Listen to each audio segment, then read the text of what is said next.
Right, guys. Welcome to the X number of eTraining sessions. Today we are going to be going over some new tools that were released in a recent role, and this is all around the authoring platform itself, as per usual. So what I've done now is log into our demo site, and I'll switch to my role. Module just now.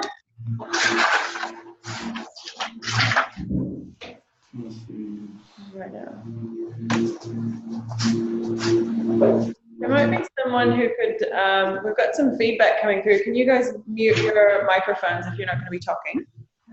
Sorry, not to be rude. I don't want you to shut up. I just feedback more than anything.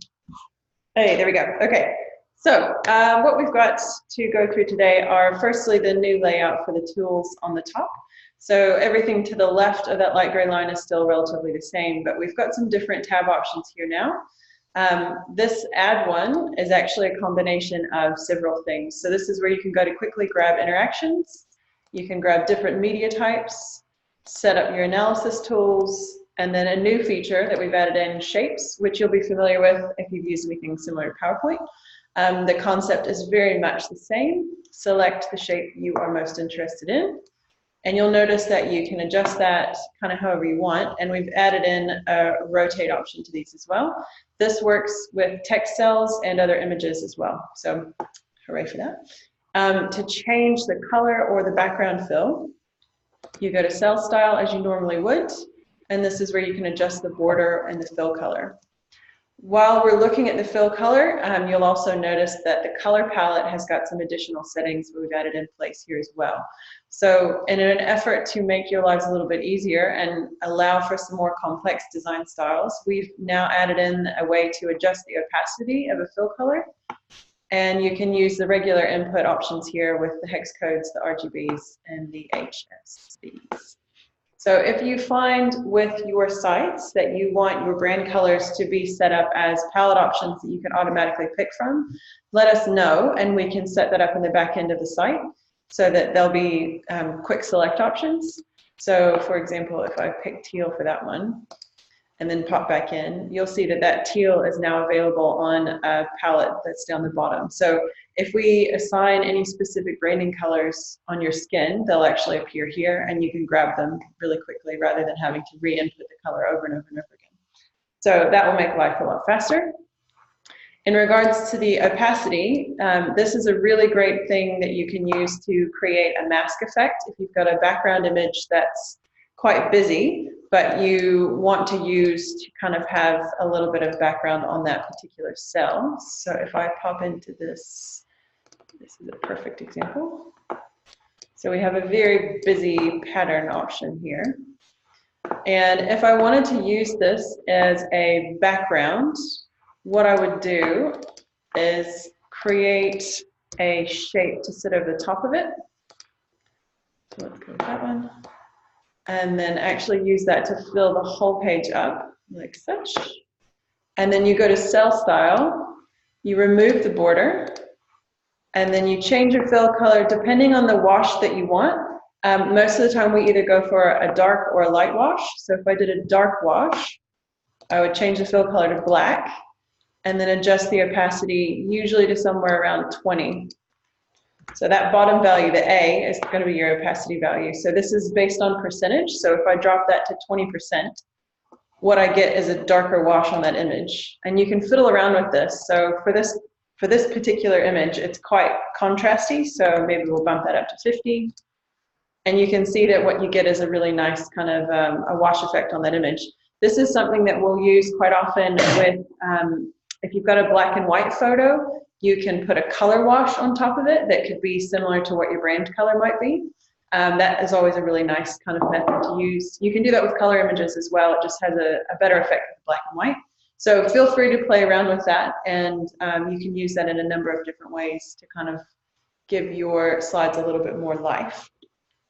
The other option that I'd like to show you guys is the new background color that we've got. So instead of having to make a cell and fill it and fill the color on the cell, you can actually just apply a background color straight to the slide. and then author directly on top of it without having to worry about moving anything around. Regarding interactions, what we have now, probably the newest thing that we've added in, will be the ability to change the orientation of answers for radio buttons and checkboxes. So for this one, we'll go with my clearly classic because it's already loaded for me. So if I set those up, and we'll add a green as well. And then click OK. This is our standard vertical formatting, but you can also switch these to loose, I believe. No, stacked. If you select stacked, they actually will stack out horizontally instead. So this is one that if you're using images, it's really, really, really handy and makes me very, very happy. So instead of having to move each individual answer around, you can just really quickly do that on your own. So that's kind of a rough run through of all of the relevant updates that are going to be the most visible for you guys at the moment. Any questions about any of that or anything you'd like to see again? You'll notice how the interactions, you can just add them straight to the screen as opposed to into the cell. Yeah, that's exactly right. So this new add tab with the interactions, you don't actually have to create the cell. You can just select the interaction and it pre-fills right there. Hooray for that. Yes. That makes me so happy. There are a lot of things that we've put in that really will speed up quite a bit of content work, which be still my beating heart. Yeah. Isn't that cool slide you've been made with the triangles? You know, you made. Oh yeah. As an illustration of the opacity stuff. Yeah, as what how you can be creative with some of these tools. Yeah. I think that's quite. So with shapes, say you can put in. I'll just set one up really quickly so you can see what Dan's talking about. You can set up quite a few of them on one side, and you'll see these already have opacity turned on from where I was fiddling with the settings before. And as you overlap them, the opacity layers will build up on one another. So you end up with this really interesting kind of like overlayering effect. And this is something you can use to create kind of an artistic effect, depending on what you're going for. Yeah, definitely. I quite like those for creating like a platform to set a question on top of. So you can use, if I use this example actually, let's make the master page and I can author on top of it without having to move it around. So if I have this kind of a background and I wanted a fill to put a question on top of, what I would do here would be to add in maybe a rounded rectangle of some sort and pop it somewhere in the middle-ish. And then I would change my fill color to white. And instead of having a flat white, if you just have it flat like that, it can look a little bit meh. So you can actually just drop the opacity down to say like 90, well, for this one maybe 80. Just a little bit fiddling around to get what you want. And then you have a platform that you can put a question on top of. So I can go in and add an interaction, like a drop-down menu or something. Oh, let's make something more exciting than it. Change your mind. If we did a radio interaction, and then that can sit straight on top. And then what you have is a little bit more of an engaging method to rest that question on top of, rather than just a plain white box. And it's nice to have the rounded edges as well. Just a couple of differences. Some of the other things we've done with this would be to use different shapes to set questions on top of. So the speech bubble is pretty good, but then you can also play around with some of the different shapes we've got and adjust the layout on them and the sizing. So for something like this, you could have your New Zealand style and go with your circles in the corner. And then you can have a question just kind of sitting there-ish. Rough example. But yeah, it just gives you a lot more flexibility. And I always suggest to people that they go and look at other websites or magazines or anything where you're dealing with how you lay content out.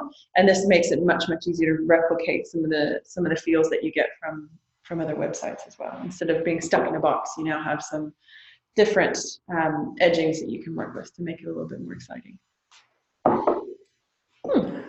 Do you still recommend people being consistent with how they do it, or have lots of different ones and different slides? No, definitely maintain your flexibility now. Yeah, if you're looking at all of your slides overall, like say you have a module that's got 20 slides on it, and you're looking at all of them, you should have that bird's eye view. So if I switch to this one, sorter, if you were looking at all of them and you had 20 of them, you want to have probably, I would say, 75% of them with a very similar layout, and then a couple more that are going to be maybe like 10% that are going to have the same kind of layout on top of that. And then you may have 1 to 2% that are going to be completely different from everything, depending on the content you're trying to get across. But you do want to maintain that feel of consistency, and you want everything to feel like it fits together, but it still gives you the opportunity to make things a little bit more exciting with what you have to work with. So it's still important to have the formatting kind of laid out, but work within the templates that you've got. And if you find that you have a template slide that you actually want to change up, it's really easy to go through and change the background of something without affecting scores. So this makes it really nice to go through and rebrand stuff and kind of provide your users with a little bit different experience without actually doing much content work on the front end. So what I'd recommend for something like that would be to set up the slide that you want to use as a background. So say this one, and create it as a master page on that module, and then just go back and apply that to whatever slide you want to rebrand really quickly. And it makes it really fast, and it means that you can change and update stuff without having to fiddle around with too much at once. Okay. You're welcome. Any questions from anyone out on the web? Remember to unmute your mic. Oh, good.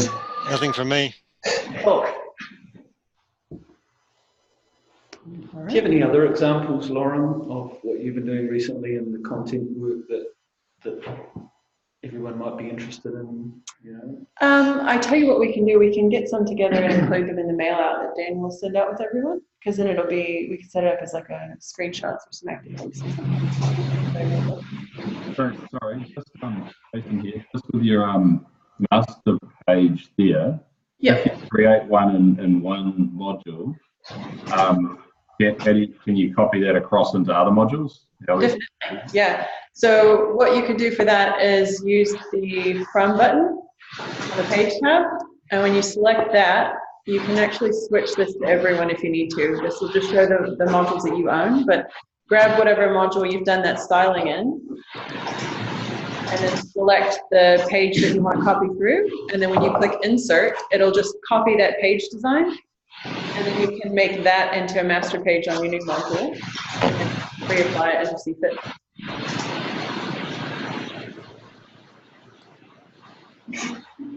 Sounds like Did you get that? Excellent. Cool. Excellent.